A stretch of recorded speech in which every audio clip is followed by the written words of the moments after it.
Mesdames et messieurs, amis internautes de Canal Ivoire, bonjour. L'actualité de la semaine dernière a été largement dominée par l'acquittement définitif de Laurent Gbagbo et de Charles Blé Goudé, l'ancien chef de l'État qui était poursuivi pour des crimes relatifs à la crise post-électorale de 2010, a été totalement blanchi le mercredi 31 mars dernier. Nous revenons sur les détails. Est confirmé, la Cour pénale internationale vient de rendre son arrêt. Les deux Ivoiriens sont donc libres de leur mouvement. L'ancien président que vous voyez et l'ancien chef du mouvement des jeunes patriotes étaient jugés en appel pour crime contre l'humanité à La Haye, où vous vous trouvez Stéphanie Maupas. Bonjour Stéphanie. On a vu tout à l'heure beaucoup de monde, on les voit encore devant le tribunal. On imagine que ce sont des partisans de Laurent Gbagbo qui célèbrent une énorme victoire. Oui, effectivement, il y a beaucoup de monde, mais beaucoup moins que pendant toutes les étapes de ce procès. Cette affaire qui a duré 10 ans et où les partisans des deux Ivoiriens sont venus régulièrement à la cour. En général, ils étaient 100 à 200 personnes. Aujourd'hui, c'est un petit peu plus compliqué en raison de la pandémie. Évidemment, ça a limité la possibilité d'accéder à la cour. Mais oui, ils sont là. Il y a une trentaine à peu près de leurs partisans qui sont là. Alors pour l'instant ils attendent, Laurent Gbagbo et Charles Blé Goudé sont encore à l'intérieur de la cour, mais ils devraient sortir d'ici quelques minutes et faire une petite déclaration à leur sortie de la CPI.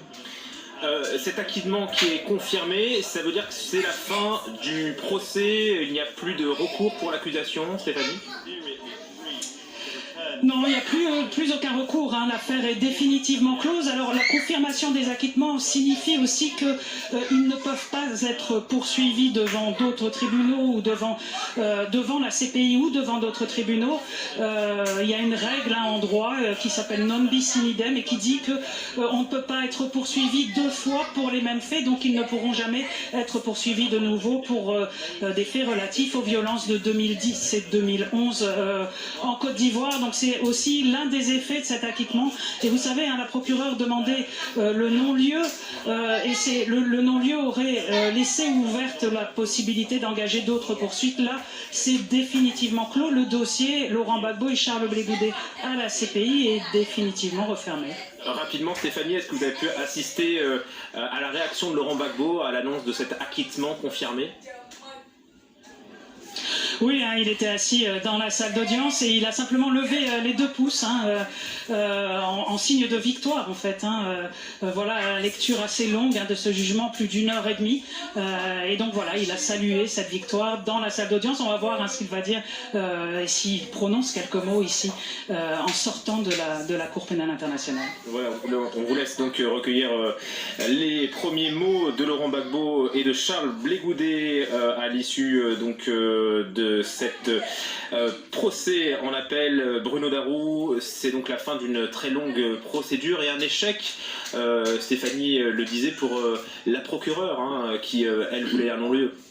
Oui, d'abord, c'est un échec pour Fatou Bensouda, elle qui avait interjeté appel en septembre 2019, après le premier acquittement, enfin l'acquittement en première instance en janvier 2019 en faveur de Laurent Gbagbo et de Charles Blé Goudé.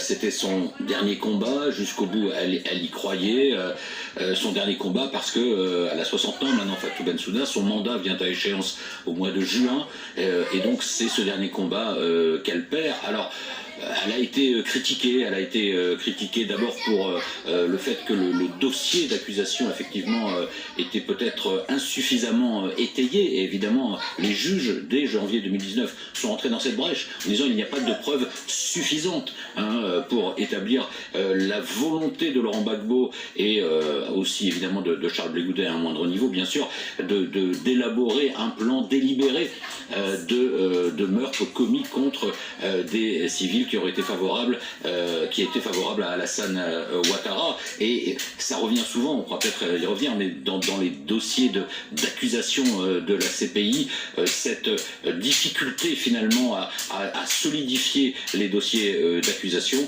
au point que très souvent, notamment pour les chefs d'État, on peut se souvenir de l'ancien vice-président de RDC Jean-Pierre Bemba ou de l'ancien président Uhuru Kenyatta, ça se termine soit par un acquittement, soit par un non-lieu, parce qu'il n'y a pas suffisamment de preuves déterminantes. Donc effectivement, pour elle, pour la procureure et plus généralement pour l'institution du bureau.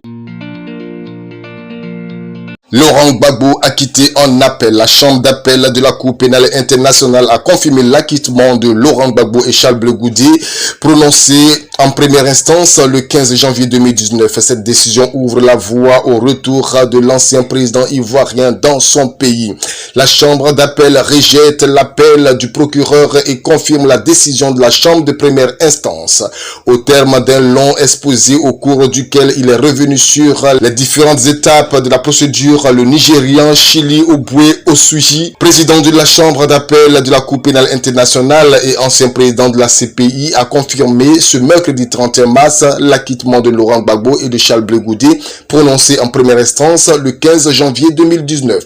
Une heure avant, l'ancien président avait fait son arrivée dans une CPI déserte en raison de la situation sanitaire. Devant le siège de la juridiction internationale, une vingtaine de partisans étaient quand même présents. En costume, cravate, portant des lunettes soleil, Laurent Gbagbo se disait alors confiant quant à l'issue de la procédure et d'ajouter sourire en coin en pénétrant dans le hall principal de la CPI. C'est la première fois que je passe ici et non par l'entrée des prisonniers. Le bureau du procureur qui dénonçait notamment des vices de procédure avait demandé à la chambre d'appel de revoir l'acquittement de Laurent Gbagbo et de Charles Blé Goudé en première instance et de conclure à un non-lieu. Une décennie de procédure, la procureure Fatou Bensouda, qui avait fait appel de l'acquittement des deux hommes en septembre 2019, cette décision est une nouvelle défaite. Pour Laurent Gbagbo et Charles Blé Goudé, c'est la fin d'une décennie de procédure. Accusés de crimes de guerre et de crimes contre l'humanité durant la crise post-électorale de 2010 à 2011 en Côte d'Ivoire, qui avait fait plus de 3000 morts, les hommes avaient été acquittés par la chambre préliminaire le 15 janvier 2019. Les juges avaient alors pointé le manque de preuves de l'accusation, le président de la chambre allant même jusqu'à évoquer la faiblesse exceptionnelle du dossier du procureur. Acquittés mais pas complètement libres, Laurent Gbagbo et Blé Goudé doivent rester à proximité de la CPI et demeurer à sa disposition. L'ancien chef de l'État s'installe donc à Bruxelles où il réside jusqu'à présent. Charles Blé Goudé lui fait le choix de rester à La Haye. En mai 2020, nouvelle victoire pour l'ancien et l'ex-général de la rue. La CPI allège leur régime de liberté conditionnelle. Concrètement, ils sont autorisés à changer de lieu de résidence et de vivre où ils veulent à condition d'obtenir l'accord des autorités du pays concerné. Immédiatement, les partisans du Woody de Mama se mettent à rêver d'un retour imminent de leur mentor en Côte d'Ivoire. Tractation pour un retour. Mais malgré sa volonté affichée de rentrer à Abidjan, son comeback est sans cesse reporté. Dépourvu de son passeport recalé à la présidentielle du 31 octobre 2020, Laurent Gbagbo rencontre obstacle sur obstacle. Ses proches accusent les autorités ivoiriennes de tout faire pour l'empêcher de rentrer. De leur côté, Alassane Ouattara et son entourage assurent qu'ils sont disposés à permettre le retour de l'ancien président, mais uniquement lorsque la CPI aura définitivement statué sur son sort. Après sa réélection pour un troisième mandat en octobre dernier, au terme d'une élection marquée par des violences et le boycott actif d'une partie des candidats de l'opposition, le chef de l'État en trouve davantage la porte au retour de son prédécesseur. Alors que les tractations entre les deux camps se tenaient jusque-là en coulisses entre discrets émissaires, elles sont désormais officialisées. Depuis janvier, le Premier ministre Ahmed Bakayoko, décédé, a ainsi reçu officiellement Assoua Adou, le secrétaire général du FPI, pour évoquer formellement les modalités du retour de l'ex-président à Abidjan au centre des échanges. La condamnation de Laurent Gbagbo en janvier 2018 à 20 ans de prison dans l'arbitraire du braquage de l'Agence nationale ivoirienne de la BCEAO. Liesse de joie à Abidjan. La nouvelle de la libération de Laurent Gbagbo a provoqué une émotion de joie partout à Abidjan et notamment dans la plus grande commune Yopougon et aussi au domicile de l'ex-première dame Simone Eyvé Gbagbo.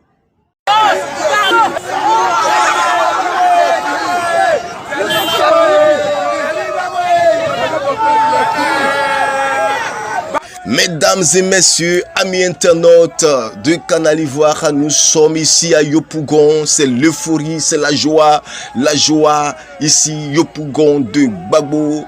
Oui, ils sont en train de chanter, danser. Yopougon, une commune restée fidèle à Laurent Gbagbo. Oui, ils l'ont démontré le 6 mars dernier en remportant les élections législatives dans cette grande commune de Côte d'Ivoire.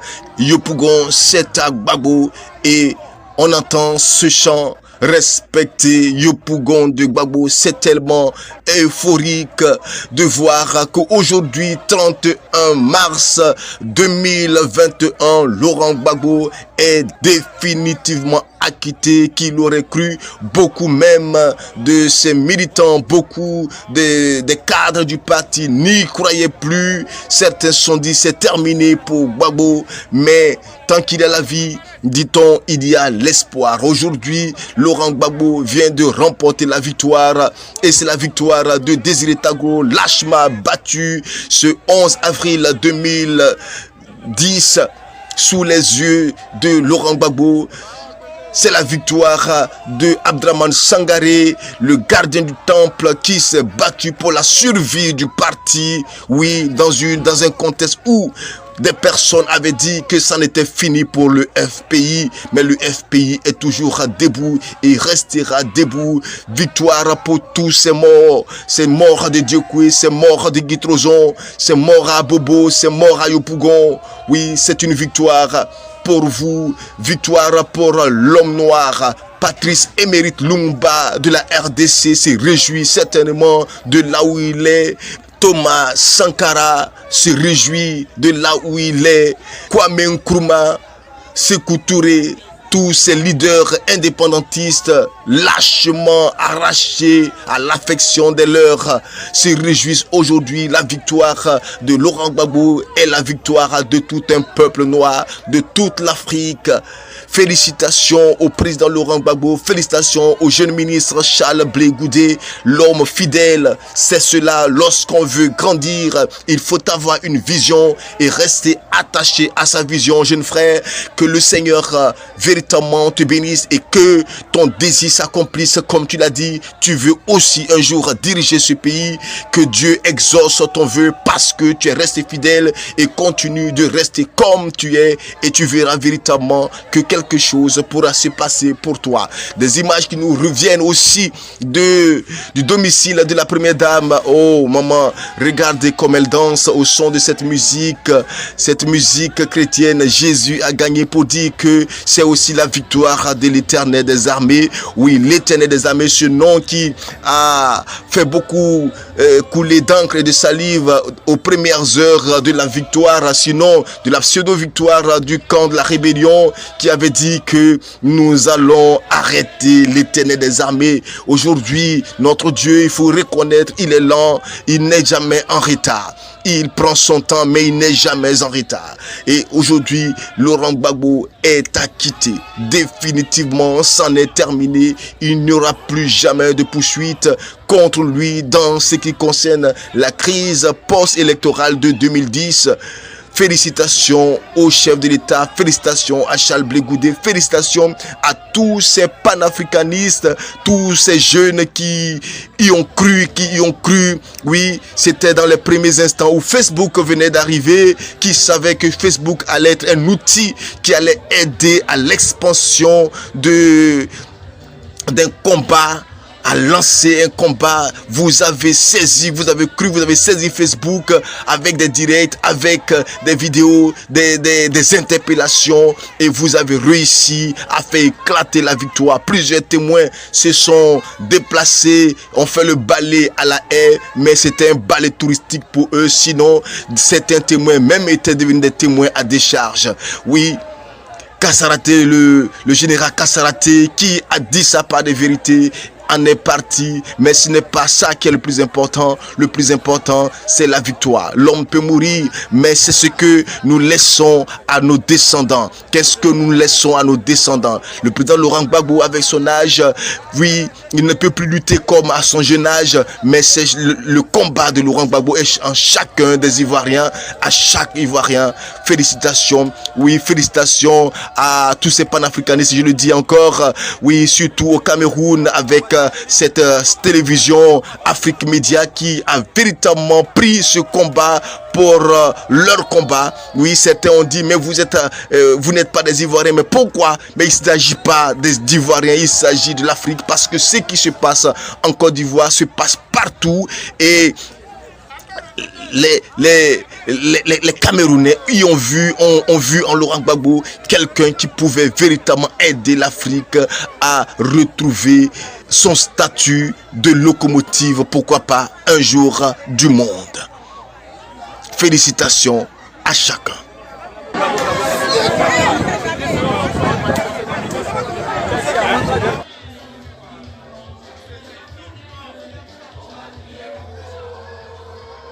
Plusieurs personnalités du monde politique et de la société civile ont rendu hommage au leader de l'opposition, Laurent Gbagbo et Charles Blé Goudé, qualifiés de combattants de la liberté. Nous vous proposons les hommages du ministre Lazare Kofi et du prophète Paul Patrick Morocco.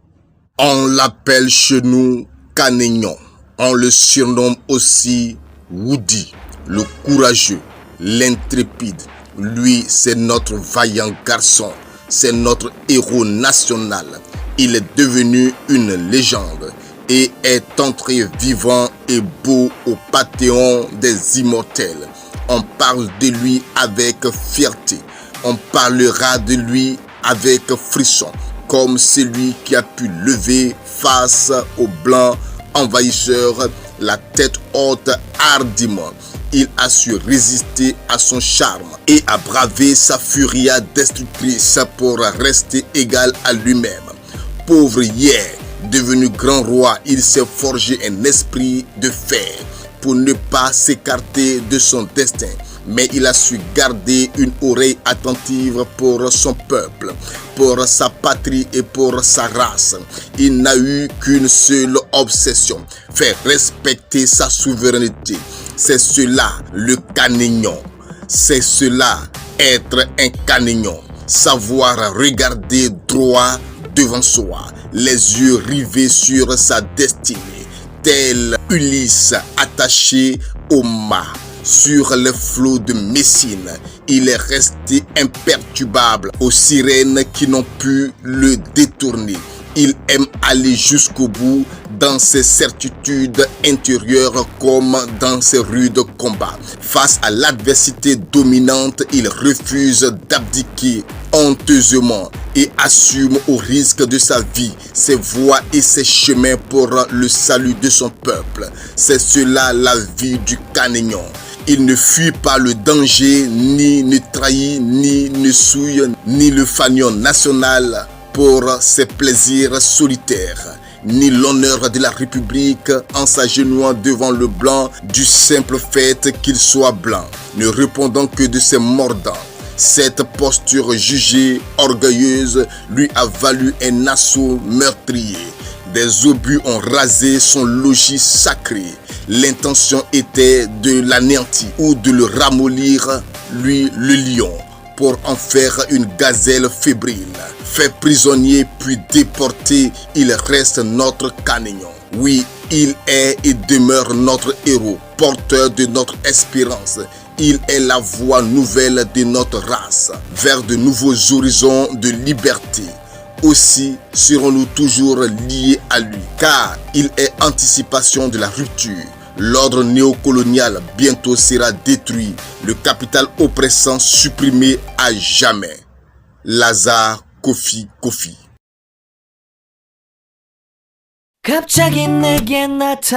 Laurent Gbagbo, étudiant marxisant, contestataire, syndicaliste ténace, opposant historique, redoutable tacticien, puis président élu, socialiste au discours souverainiste et anti-impérialiste, vient d'entrer vivant dans les annales de l'histoire africaine. On retiendra dans les unes résilience insoupçonnée dans l'exercice de la perte du pouvoir, une figure emblématique controversée de la gauche ivoirienne. Aujourd'hui, cet homme qui est entré et sorti de la redoutée CPI devient de fait dans un pays en lambeaux une pièce maîtresse de la réconciliation nationale. Je voudrais saluer ce héros des prisons et des palais qui a écrit définitivement son nom au panthéon des grandes figures africaines. Je voudrais saluer l'homme des défis et des combats. Cette libération longtemps retardée mais imposée par des luttes multiformes illumine le marigot politique ivoirien et annonce une aube nouvelle pour tous les patriotes panafricains qui croient en une Afrique digne et souverainiste. Paul Patrick Kadiou Morokro. Selon le juge président, les preuves n'étaient pas que faibles, mais elles étaient d'une extrême faiblesse et d'un manque de clarté.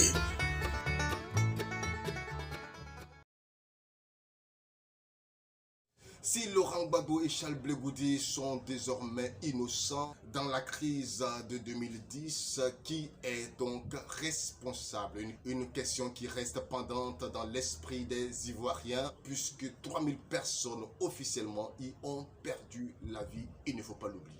Suivi notre analyse, suivi de l'entretien avec M. Youambi Angenor, secrétaire national du FPI chargé des mouvements alliés. Laurent Gbagbo enfin libéré. Ce qui va se passer. Depuis un peu plus d'une semaine, le procès en a pour statuer sur la décision d'acquittement de Laurent Gbagbo et Charles Blé Goudé faisait couler beaucoup d'encre et de salive. Si pour certains les juges allaient débouter la procureure Fatou Bensouda, d'autres par contre y prévoyaient l'annulation de la décision des juges de première instance. Une décision qui, si elle venait à être retenue, remettrait la procédure à zéro devant une nouvelle chambre. De toutes les façons, c'était l'une des deux options. La décision est connue depuis hier, mercredi 31 mars 2021. Laurent Gbagbo et son fils Charles Blé Goudé sont définitivement libres. La chambre d'appel a confirmé la décision des juges de première instance. Désormais, à en croire la correspondante de France 24 à La Haye, la Gambienne Fatou Bensouda n'a plus de droit de recours. En plus, aucune juridiction ne peut encore les poursuivre pour les mêmes chefs d'accusation. Cet acquittement qui est confirmé, ça veut dire que c'est la fin du procès, il n'y a plus de recours pour l'accusation, Stéphanie? Non, il n'y a plus aucun recours. L'affaire est définitivement close. Alors la confirmation des acquittements signifie aussi qu'ils ne peuvent pas être poursuivis devant d'autres tribunaux ou devant la CPI ou devant d'autres tribunaux. Il y a une règle en droit qui s'appelle non bis in idem et qui dit qu'on ne peut pas être poursuivi deux fois pour les mêmes faits, donc ils ne pourront jamais être poursuivis de nouveau pour des faits relatifs aux violences de 2010 et 2011 en Côte d'Ivoire. Donc c'est aussi l'un des effets de cet acquittement. Et vous savez, la procureure demandait le non-lieu et le non-lieu aurait laissé ouverte la possibilité d'engager d'autres poursuites. Là, c'est définitivement clos. Le dossier Laurent Gbagbo et Charles Blé Goudé à la CPI est définitivement refermé. Laurent Gbagbo et Charles Blé Goudé peuvent donc rentrer chez eux. Si cette dernière décision réjouit les cœurs des Ivoiriens, une question reste pendante à leur esprit. Qui est responsable des 3000 morts de la crise post-électorale? Ou encore, à quand un véritable procès pour situer les responsabilités? Le pouvoir d'Abidjan a entamé dernièrement le procès de Amadé Ourémy, un ancien chef de guerre présumé responsable des tueries à l'ouest de la Côte d'Ivoire.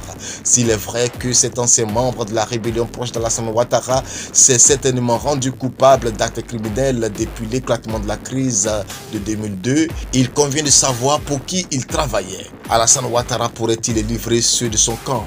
Pour l'heure, les Ivoiriens s'attellent à savourer la joie de la libération de Woody de Mama et de Charles Blé Goudé dit Zadi Bapé Grégoire.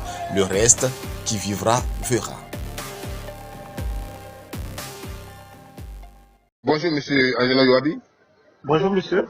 Voilà, le président Laurent Gbagbo est enfin enfin libérés.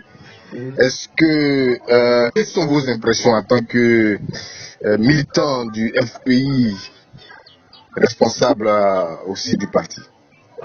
Nos impressions, c'est d'abord un sentiment de joie, de soulagement, parce que depuis le début de cette affaire, nous avons dit que juridiquement l'affaire est vide.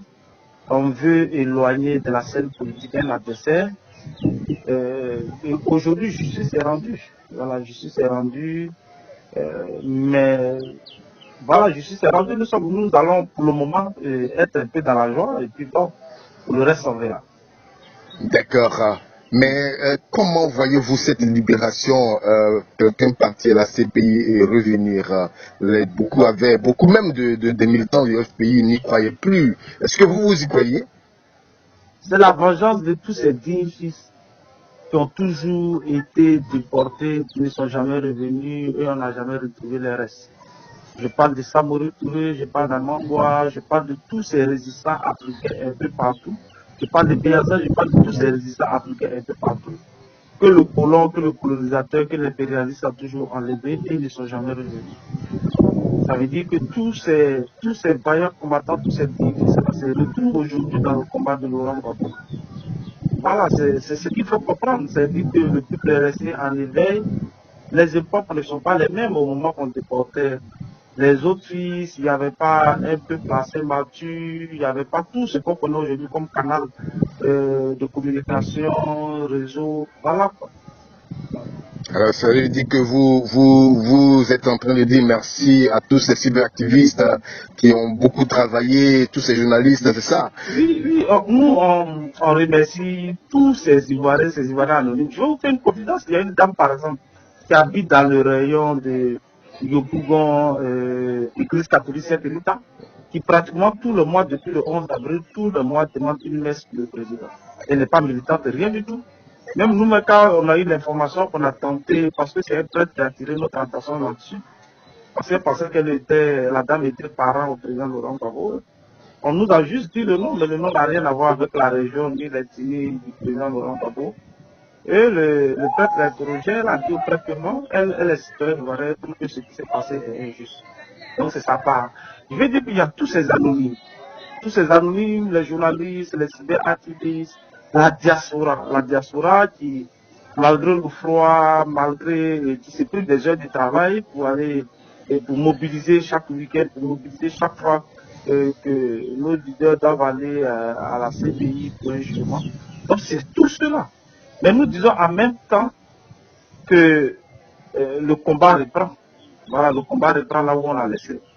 Parce qu'il faut pouvoir capitaliser cette libération et puis continuer le combat comme on l'a toujours fait. 3000 morts après une crise post-électorale. Est-ce que la libération de Laurent Gbagbo, pour certains, par exemple, j'ai vu une déclaration de Human Rights qui dit que c'est une déception. Est-ce que vous n'avez pas l'impression que, c'est vrai, il est libéré, mais il y a un goût d'inachevé parce que il y a quand même eu des morts? Mais les morts dont on parle, nous respectons tous les morts. Les gens pensent qu'il y a eu mort d'un côté et il y a des gens qui ont tué, ils n'ont pas tué. On parle de belligérance. On parle de belligérance, ça veut dire qu'il y a au moins 2 ou plusieurs forces. C'est de ça qu'on parle. Mais on ne peut pas nous porter, nous là, quand de Gbagbo, nous partisans de Gbagbo, on ne peut pas nous porter à nous seuls la responsabilité de ça. Et nous trouvons curieux quand même qu'on donne un chiffre de 3000. Or, il y a une commission d'enquête dirigée par Paris qui a trouvé au-delà de ça. Ça veut dire que le fait qu'ils se soient empressés de donner 3000, ça veut dire qu'ils ont quelque chose à voir dedans.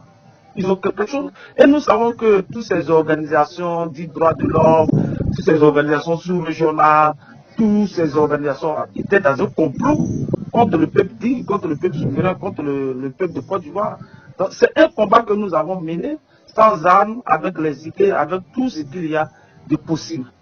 Et aujourd'hui, là, nous sommes à la victoire. Le regret, là, ce n'est pas nous. C'est eux qui doivent pouvoir regretter que vous avez accusé quelqu'un qui était innocent. Vous avez perdu 10 ans de vie.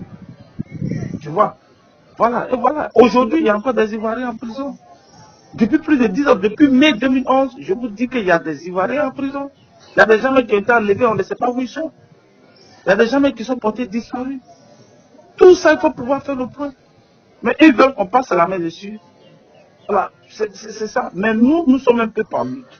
Et un peuple en lutte n'a jamais perdu la lutte. Et nous allons continuer cette lutte.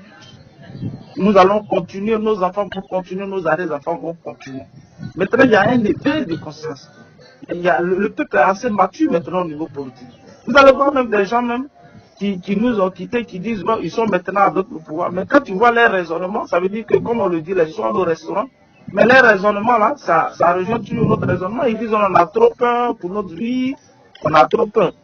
Trop peur au niveau social, au niveau économique, donc nous sommes allés chercher un abri. Donc aujourd'hui là, c'est pour ça qu'ils ne veulent pas justement d'élections transparentes, parce que toutes ces voix qui ne peuvent pas parler là, vont s'exprimer dans le vote. Nous l'avons vu à Yopougon, comment nous avons gagné tranquillement. Donc c'est tout ça, la gestion, ces faits-là, que les gens doivent voir. Ils doivent plutôt s'intéresser qui est Laurent Gbagbo, qui est ce peuple en lutte. Et 10 ans après, tu es toujours resté avec Gbagbo. Mais vous vous rappelez très bien que le représentant de l'ONU ici disait en 2011, lorsqu'on arrêtait Gbagbo, que le FPI s'en est fini, Gbagbo s'en est fini. Parce qu'il disait justement que Gbagbo nous donnait de l'argent, et Gbagbo nous entretenait pour faire ce qu'on faisait la résistance. Mais 10 ans après, est-ce qu'aujourd'hui on peut se poser la question si la résistance des Ivoiriens du peuple dit là a pu descendre? Mais la résistance même est montée. On a eu même des recrues, on a eu des gens qui sont venus avec nous, nous ne sommes plus seuls dans le combat. Et ils doivent comprendre cela.